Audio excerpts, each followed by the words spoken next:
Paano ka nakalaya? Tawan mo nga ako. Pwede ba? Ulila na ako. Wala na akong tatay at wala akong kinikilalang ina.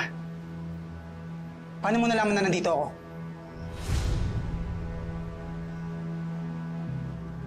Ikaw na naman. Talaga bang dadali mo lahat ng perwisyo sa buhay ko? Anak, ako ang humingi ng tulong sa kanya. Gusto lang kitang makita. Gusto lang kitang kasama, anak. Ito, ko. Ayaw ko. Huwag ka nang bumalik sa buhay ko. Nandidiri ako sa mamamatay tao na katulad mo. Xavier, nanay mo pa rin siya. Mag-usap kayo ng maayos.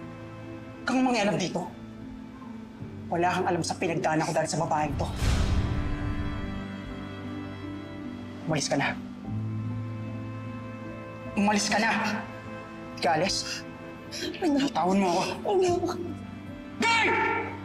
Day! Alisin niyo tong babaeng to! I-block niyo na sa guest list ko! Umalis ka na! Pinipensahan ko lang sarili ko, kaya ito, malaya na ako. Bumalik ka na sa selta mo. Malaya ka na. Kaya mas mabuting ako naman na makulong kaysa makasama ka. Tawon mo. Ma'am, tama na po. Gusto ko sa kanya kaabot. Gusto ko sa makasama. Gusto ko sa makasama. Please.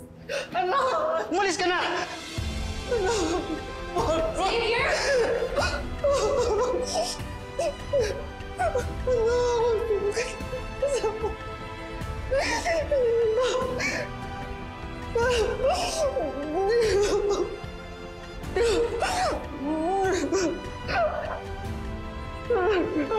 No!